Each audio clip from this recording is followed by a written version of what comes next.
Yo, what up, y'all? It's your boy Rob coming back at you once again with another live stream. So before we get started, you already know what to do. If you're not subscribed to the channel, make sure you hit the bell icon twice. Smash the like button, share this video out to all of your followers, and let's get it cracking, all right? So shout out to everybody that's in the room. I know that I have a live stream scheduled over on BLR2. That one might be a little bit late because we got some stuff that I think is kind of important that we need to talk about over here. So we're going to get to that one, but it's going to be a little bit late. And we had some storms, and my computer decided to reset itself. So I got to get together the articles that I had lined up for that stream on BLR2 as well. But don't worry, I got y'all. All right. So good to see everybody here. I hope that everybody is doing good. If you guys can hear me okay, please give me a thumbs up or a radiation emoji in the chat. If you guys cannot hear me, then give me a thumbs down or an angry face, all right? And I'm going to shout out everybody that's in the building. We got Ty Valentine in the house. Shout out to you. We got Lloyd Sky9 in the building. We got Patricia Slade. We got Brooklyn Queen in the house. We got Corey Green up in here. We got DC Precise. We got Volvo 2 Love. And we got Black Spider, all right? It's good to see each and every one of you all right? So what we're going to be talking about today is we're going to be talking about NYC, New York, big city of dreams, because everything in New York ain't always what it seems. You might get free money if you come from out of town.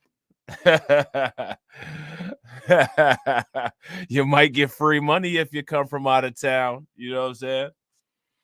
And we're going to talk about Denver. All right. Shout out to Dora Malahi and shout out to Shamika Gray. What's good with it? First, what we're going to do is we're going to look at what your boy, Mayor Eric Adams, said when he was asked if the border needs to be closed. Now, I'm going to ask you guys this question. Do you all feel that the border needs to be closed? If you guys agree, then give me a thumbs up. If you guys disagree, then give me a thumbs down. Let's get it. I'm doing well. Happy holidays. It sounds like you have a very well thought out plan for what happens tomorrow, but are also communicating we may not have the bandwidth to do this in the future because of capacity. Does the border need to close to stop people from coming? Well, I've been, very clear on the points based on my observations from going to El Paso to my observation of going down to the Darien Gap. What needs to be done is we need a resolution at the border. And our national leaders must come up with that resolution. And while they're doing so, you cannot displace the financial responsibility onto the cities. And that includes Brownsville, El Paso, Denver, New York, Chicago, Boston. We have a responsibility to make sure that we can not only take care of long-term residents of our cities, but also treat those who arrive here in a humane way. This is bad for the migrants and asylum seekers, and it's bad for the city. And so now I want to ask you guys this. If Eric Adams is talking about quote unquote people arriving, if he's talking about people arriving, then he's not interested in closing the border, because people arriving implies that people are going to still be coming, getting through the border, and as he said, arriving in New York City. If you guys agree, give me a thumbs up. If you guys disagree, then give me a thumbs down. How they resolve that is coming up with real immigration reform and allocating in the budget the financial needs that these cities need, and having a decompression strategy to address this issue. And so I think that the White House and Congress, they must get together and realize that this is impacting America's largest cities. Hi, Mayor Adams, and whoever can provide this information, is there data? I know you said it's 40 families leaving tomorrow, but we've reported that it's 250 families staying there right now. So do you have broad data on how many families are set to have their 60-day notices expire per day and per week? And does City Hall have any data on how many families have already moved out ahead of the deadline versus family who will have to reply? So now here's my question. Do you guys remember when we first started talking about the 60-day deadline that they have at the shelters? If you guys recall that, let me know. All right. Now, the reason why I'm asking about that is because my question for you guys is, once those 60-day notices expire and the migrants are no longer allowed to be at the shelters that they're at, my question is, where are they going to go?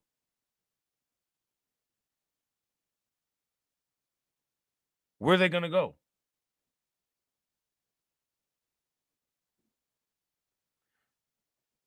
Now, Carol got her QAnon conspiracy hat on, right? But let's see if Carol can be a little bit more honest today than she was last time. Carol says third world countries collapsed by design. Now, let's ask this question. Who created that design and who benefited from collapsing those countries? I guarantee you she ain't going to answer that. Who created the design that caused the collapse of all of those third world countries? And who benefited from the collapse of all those countries? Let me ask you this. Would you consider Bolivia a third world country? Because you know your boy Elon Musk benefited from attempting to try to overthrow the government to get to some of those lithium mines. And he used the same model that a lot of people used.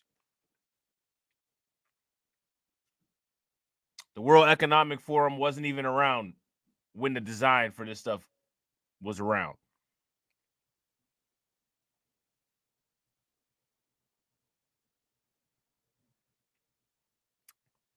So I want people to pay attention to this. Like this is good. This is important because this is what when people think that we're going to have, these cordial and nice conversations, these are the same people that are in the government.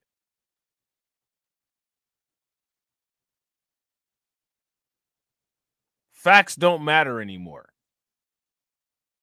We're in the post-truth era now. You know what I'm saying?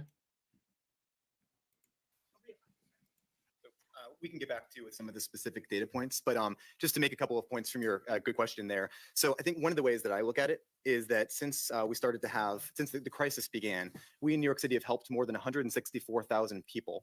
They've entered our shelter system. And as the mayor said, nearly 60% of them, with our help, have been able to leave the shelter system, taking the next step forward in their journeys. And this year, it's important to me because I talk to them as they're leaving. Each one has their own story, and each one of those 60% is going to celebrate their birthday in their new apartment or in the safety and security of being with friends and family this year that they haven't had or they haven't been able to experience for years. Now, I want you guys to pay very close attention to this, right? Because everything that's being said right now is extremely important for the context that we're going to get to shortly, all right? And shout out to everybody who's watching. We got 16 likes and we got 18 people watching. If everybody can bang on that like button and get us to 30, that'd be great. So the reason I'm very confident in our case management strategy is I don't know if I don't think about it in terms of will it work. I think about it in terms of it's already worked for the tens of thousands of people that have left our system with our help. We're applying all of those same principles that we've learned the 80,000 times since we've been doing this successfully to the families with children as we've been giving them notices at the Row Hotel. So when I say we've had more than 4 meetings with each family with children, oh man, Carol, I swear to God, you a comedian. Listen, let me explain something to you. I see your last name. Those particular Europeans that you're talking about that begin with the N, peep your last name, sweetheart.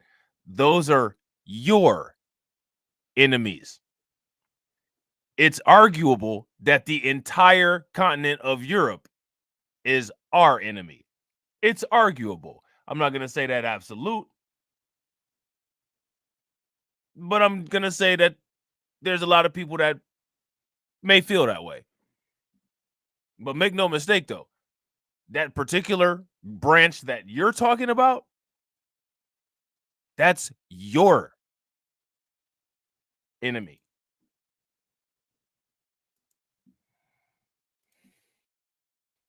we're going to be checking out tomorrow. It's not 4 meetings where we're sort of feeling out exactly what we should be talking about, things like that. It's 4 meetings drawing from everything that we've done successfully for the tens of thousands of people that with our help have been able to start a better life in our country. She says, she says, stop being gullible. I would be being gullible if I took what somebody that has a last name similar to yours is, if I took something that you said as fact or accurate. That would be me being gullible. Okay? Just so that we're clear. What we'll do, like we always do, is we do a Shout out to policy, and David then we'll come Brown. back What's in a good with couple it, of bro? weeks and let you know what we're finding and what we're learning, and then we'll make adjustments as we need to. But we will come back and share more data with you. And Katie, hold on, because what Dr. Long said is very important. Yeah, you know what's interesting about Operation Paperclip? Operation Paperclip ended with a bunch of those Germans that you're talking about in the same South American countries that a bunch of people from Germany with your last name ended up in.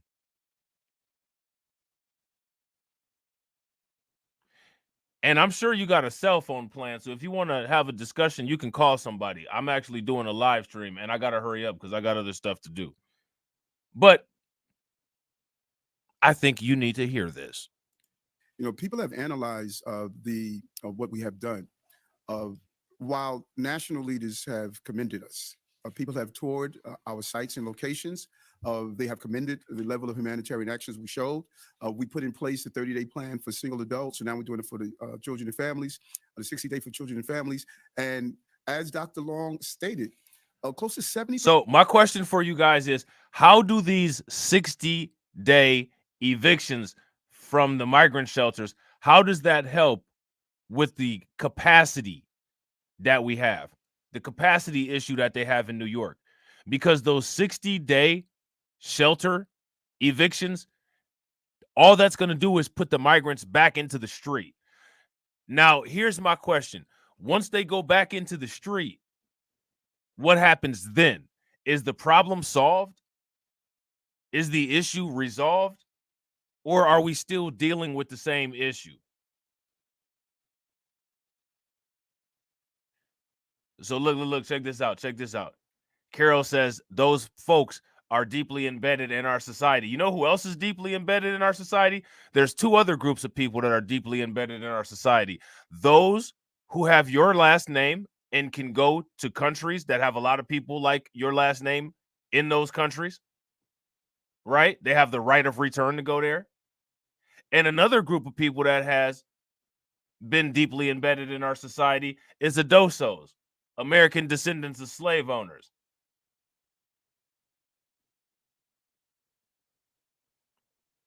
Here's an idea for you. Use some of those pennies that you guys pinch to deal with your problems, and we'll use YouTube to deal with ours, okay? Percent of the people that came in, we've stabilized. We are able to accomplish that without children and families sleeping on the street. And so the track record of the success of taking this national humanitarian crisis and not having people sleep on the streets and not having children and families on the street, but doing it in a way that we are saying. So again, Eric Adams is telling on himself. He's not interested in getting the borders closed. He's not interested in getting the borders secure. He's interested in making it so that he doesn't have as much of an issue to deal with, as you guys can see. You can see this because when he's having these discussions, he's not having discussions in terms of the amount of people coming to New York from the southern border being decreased. He's talking about this in terms of everything being the same and him having more money to service these people, which, as you will see, these people are already getting serviced pretty well. Stabilizing almost 70%. It's clearly the track record shows that we have taken a crisis and thoughtfully thought through it. And that is what, I think is missing in this entire conversation. There's nothing by our actions that has ever indicated that we were going to put individuals in harm's way. There's no action in over a year that displayed that. There's nothing we've ever done that created an environment that we were going to destabilize families. Thank you, Fabian. It was close to 60%, but close to 60%. And just when you look at the track record, you have to say to yourself, oh man, they sure did. They crawled out of the tunnel and into the chat. You know what I'm saying? They crawled out of the tunnel and right into the damn chat. We have created a model that the national government should be following. We lived up to what is expected of New Yorkers, being humane and stabilizing children and families. And again, if we could just close the front door, we could get through this, but we can't close the front door. if we could close the front door. So that's Eric Adams' way, I guess, of saying, yeah, there needs to be some type of regulation as far as people coming in and out of the southern border, aka closing the border down. So there goes Carol. She's showing her true colors. So that's all it takes. I want you guys to pay very close attention. Anthony Johnson was not the first slave owner. Stop listening to Thomas Sowell. If you actually want to learn about Anthony Johnson, you should read Dr. Claude Anderson's Dirty Little Secret. How can Anthony Johnson be the first slave owner when the slave that escaped from Anthony Johnson's plantation or his farm or his home or whatever it was asked his white next door neighbor about the terms and rules of slavery at the time, Carol? A lot of people that have your last name are lawyers. And even if Anthony Johnson was, right, let's just use devil's advocate and false history like you're doing. Anthony Johnson was still allowed to do that under the government that was set up by all white men here in the United States, which means that the United States, what? They owe for their human rights violations against us. Now, let me tell you something about those people over in the Middle East, because what you got over in the Middle East is a bunch of people who are Middle Eastern bombing people in the Middle East. So now my question for you, Carol, is by your logic, instead of causing a war, why don't you just sue individual Palestinians? Because you're over there bombing each other. Because you all are the same race. Truth hurts, Carol.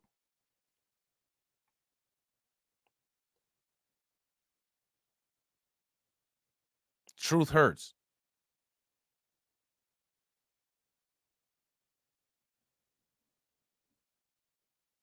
And you know where you should go for your reparations? Germany. And you should stop taking them out of our taxpayer dollars. There's a reason why the United States didn't get involved in what was going over there until Japan bombed us.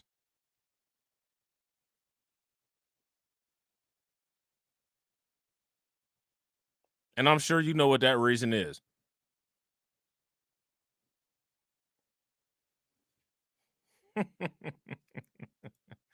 So now here's a City Hall orders nearly 2,000 migrants at Floyd Bennett to be evacuated to Brooklyn High School. Now let's take this back, right? And let's ask this question. Why is it that these migrants had to be evacuated from Floyd Bennett Field? Do you guys remember the issues at Floyd Bennett?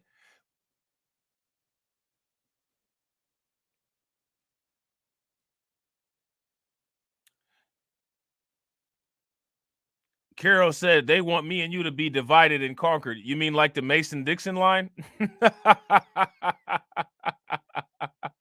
You mean like the Mason-Dixon line? Should have thought about that before they drew that line. There's a lot of people that could have stopped that line from being drawn. And guess what? I don't know if you're aware of this, but the Civil War was white people killing white people. Ukraine versus Russia, white people killing white people. Spanish-American War, white people killing white people. You know that white slavery that Matt Walsh talks about? White people selling white people.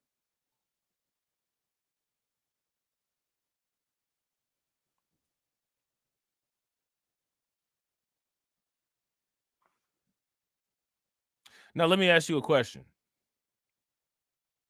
What have black people ever done to people with last names like yours, except for made them filthy rich? And depending on the particular individual, maybe wore a skirt for him.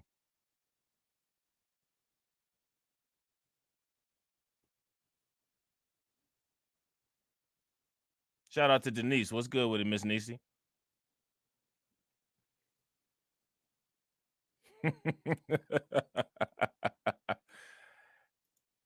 Answer those questions for me. So now here it says Mayor Adams' administration began relocating nearly 2,000 migrants Tuesday from shelters at Floyd Bennett Field to a southern Brooklyn high school due to extreme weather forecasts, leaving many waiting in the rain for school buses to carry them. Now, let me ask you guys this question. What was the problem with Floyd Bennett Field? Do you guys remember? Floyd Bennett Field had some fundamental issues.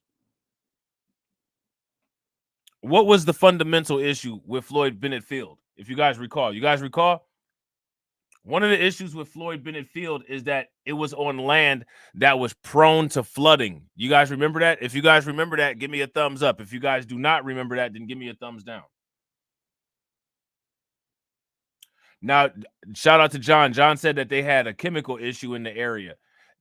I think that you guys are getting that mixed up with Brighton Park.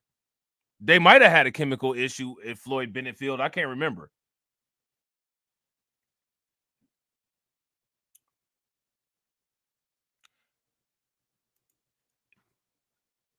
You know what's interesting about that? All of those people sound like your people, Carol. So now here it says the migrants were set to stay overnight at James Madison High School in Midwood, according to Adams, with students there expected to attend classes remotely on Wednesday. So they're moving the kids from their schools. They're moving the kids from their schools in order to accommodate these migrants that were flooded out of Fred Bennett Field. Make it make sense.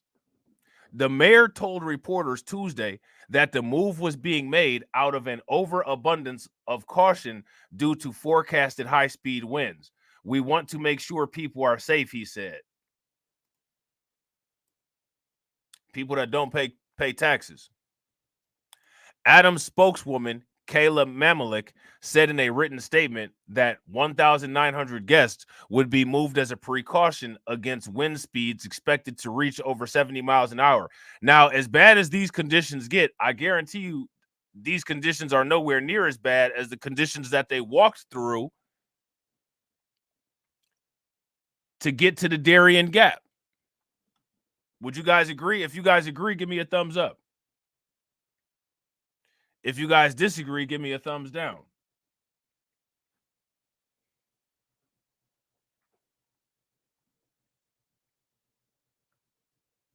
Yeah, they asked to come to New York. Facts. We saw the videos of it. Facts, Ty. How many of y'all remember the videos of them literally saying that they wanted to go to New York, California, Oklahoma? Remember, they were saying all that. Facts. What about our kids and their education? Man, the world is correct. Bro, you ain't never lied. You know what I'm saying? Now, here it says this relocation is a proactive measure being taken out of an abundance of caution to ensure the safety and well-being of individuals working and living at the center, she stated. About 24 yellow school buses began lining up outside the shelters at Floyd Bennett late Tuesday afternoon. Alexander Jr. Soto Caballero, a 29-year-old who came to the U.S. from, of course, Venezuela and was staying at one of the shelters there, said the move has made him, his wife, and their 8-year-old daughter feel afraid and adrift. You mean to tell me that once you've gotten here, you feel afraid and adrift? You didn't feel afraid and adrift when you were going through the jungle with anacondas and alligators and shit? We're afraid for the girl. She is scared, asking us where we're going. We don't have clothes or food. I don't have a job. We are waiting for the buses to arrive to get out of here, he explained. We're worried about the storm. It's a truly horrible situation. I guarantee you that they dealt with worse on the way up. If they think that this is bad, wait until they deal with winter.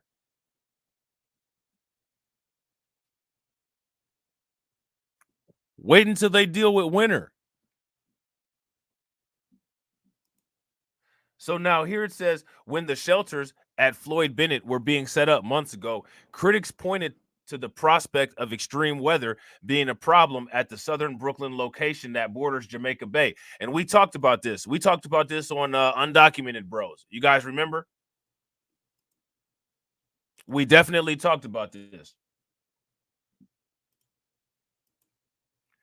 At the time, the Adams administration conceded that while the plan might not be perfect, it was being enacted due to the city's severely limited shelter options for migrants. Now, what you'll find is that most of these cities have limited shelter options for their migrants. They also have limited shelter options for their homeless populations. But as you guys can see, the migrants are being prioritized over the homeless populations.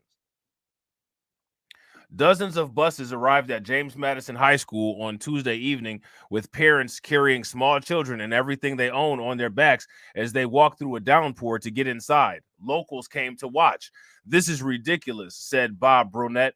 "They're shuffling them around, putting them in Floyd Bennett Field, a known floodplain, then wake them up at 4 a.m., pull them out of the school, and put them back into tents.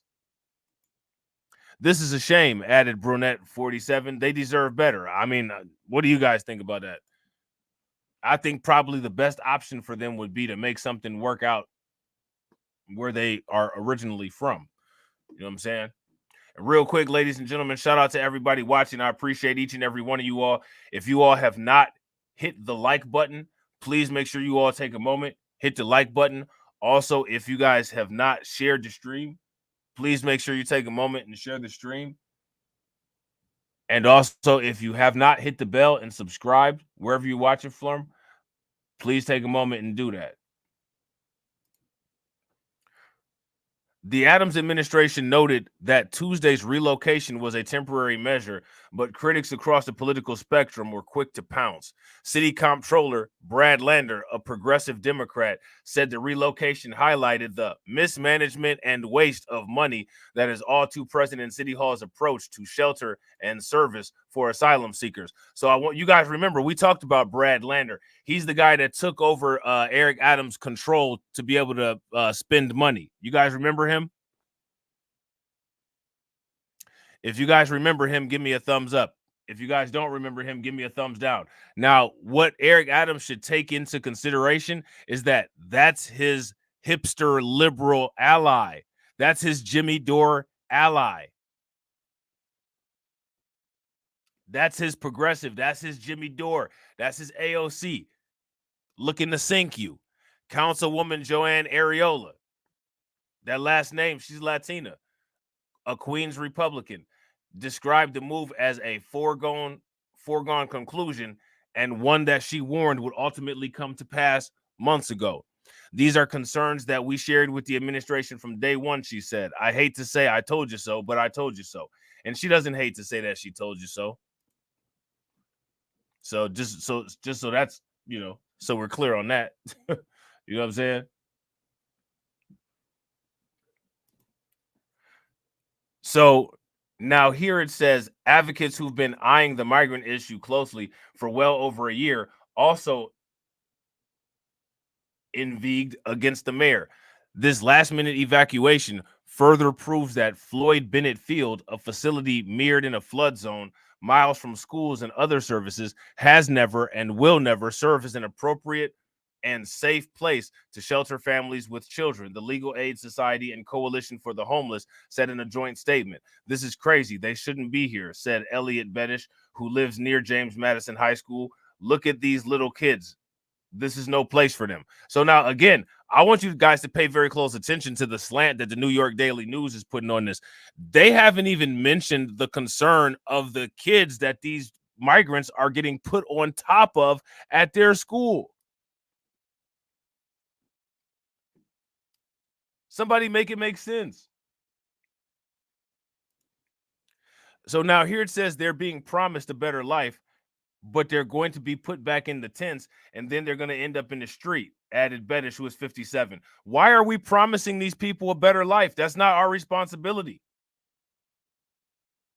Let me ask you guys this question. Whose responsibility is it for these people to create a good life for themselves? It's not our responsibility to do that. It's our responsibility to create a good, sustainable life for ourselves, not for other adults. So then he goes on to say this is the mayor's fault. He doesn't know what he's doing. The temporary evacuation at Floyd Bennett Field came the same day migrant families faced eviction from shelter as part of the city's rule mandating families with children reapply for shelter after 60-day stays. At the end of last week, 4,800 families with kids had been served with notices, giving them the option of leaving the city's care or reapplying for shelter. As a result of the relocation, students at Madison won't be attending classes in person and instead will be taught remotely, according to the Department of Education memo obtained by the Daily News. So I want to make sure that everybody understands this. They're accommodating the migrants, putting them in the kids' school, and the kids aren't going to be able to have school under normal circumstances. They're going to have to go back to having school like how they did during C-19. Now, let me ask you guys this question here. Do you all feel that this is fair? If you guys feel that this is fair, give me a thumbs up. If you guys do not feel that this is fair, then give me a thumbs down. So now here it says, according to an education department source, migrant families are scheduled to leave the building before classes start Wednesday morning. But the school's principal, Jody Cohen, requested that the schools operate remotely anyway. So the schools are going to be operating remotely as a result of the migrants who have been placed at the school, which they placed the migrants at the school as a result of them being at Floyd Bennett Field, which they shouldn't have never been at Floyd Bennett Field anyway, because we knew months ago that Floyd Bennett Field was a flood risk. And they built a migrant shelter on the flood risk at Floyd Bennett Field anyway. And now here we are.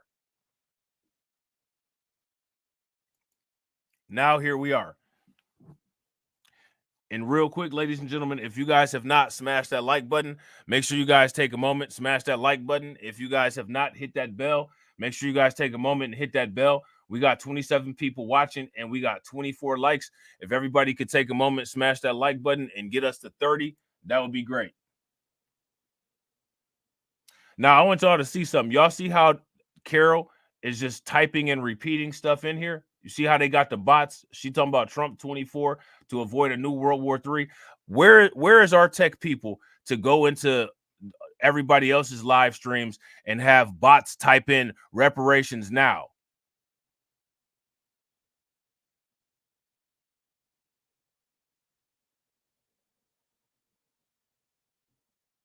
How come we don't have that? How come we don't have some bot trolls to go into these other people's live streams and say, end benign neglect, reparations now, reparations 2024, Freeman ADOS FBA? How come we don't have that?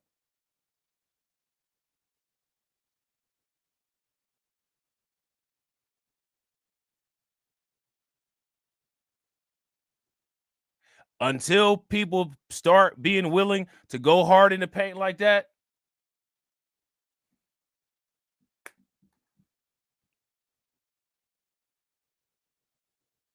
expect the same. You know what I'm saying? So now here it says parents started getting notification of the switch to remote learning about 4 p.m., according to one parent of a Madison student. While Adams himself told the news that the migrants would be relocated to Madison, his team did not make it that clear in his initial statement, becoming another point of contention for advocacy groups. The city has provided scant details on its plan for these families, including exactly where they will be moved and for how long. Most importantly, if those temporary locations comply with the shelter requirements for families with children as prescribed by the court and by law, legal aid, and the coalition added. Needless to say, today will be very traumatic and disruptive for these families. We fear, especially with more inclement weather expected this winter, that this is only a foreshadow of more problems to come. And we again urge the city to cease placing families with children at this facility. A city official pushed back, saying families were informed of where they'd be relocated before the move, and that they are far less likely to be traumatized at Madison High School as opposed to Floyd Bennett Field, where the winds are likely to pose a danger to themselves and to families. So now, again, this is all the result of bad planning.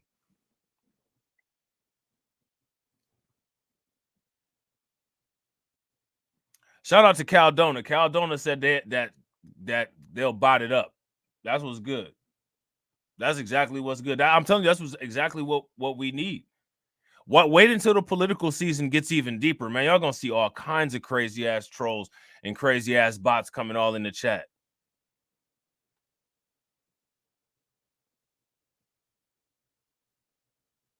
All kinds of crazy ass trolls and bots.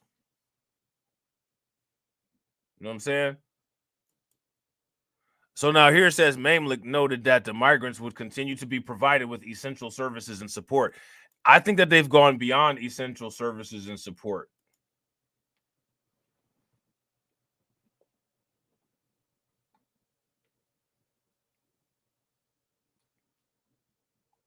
Yeah, mention bots because she's a bot. Did you see how she was copying and pasting the same comments?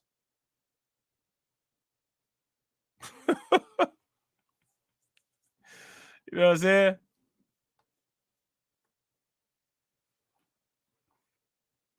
It's ridiculous. These people are so invested in getting somebody else to carry their own weight. Carry your own weight. We got our own shit we got to deal with.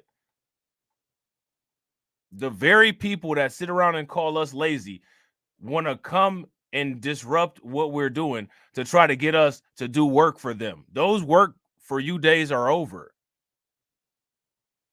Damn.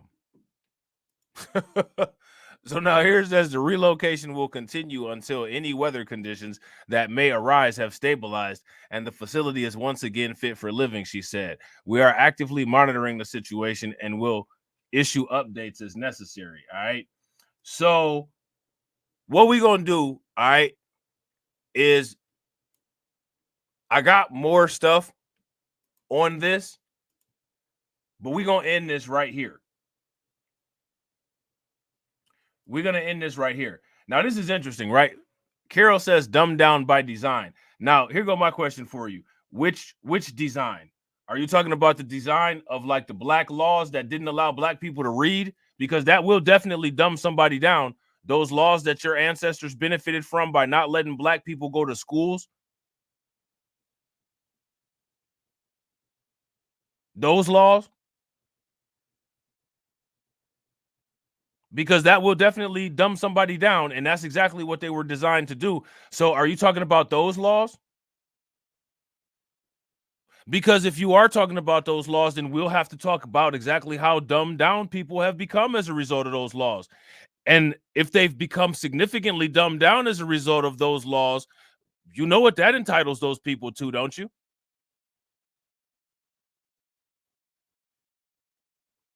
You know what that entitles those people to, don't you?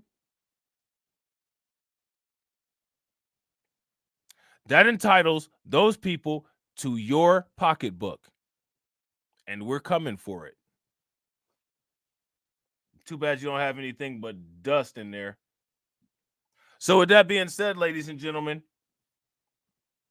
we'll be live shortly on BLR2, and we'll be back over here in a little bit.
Bye.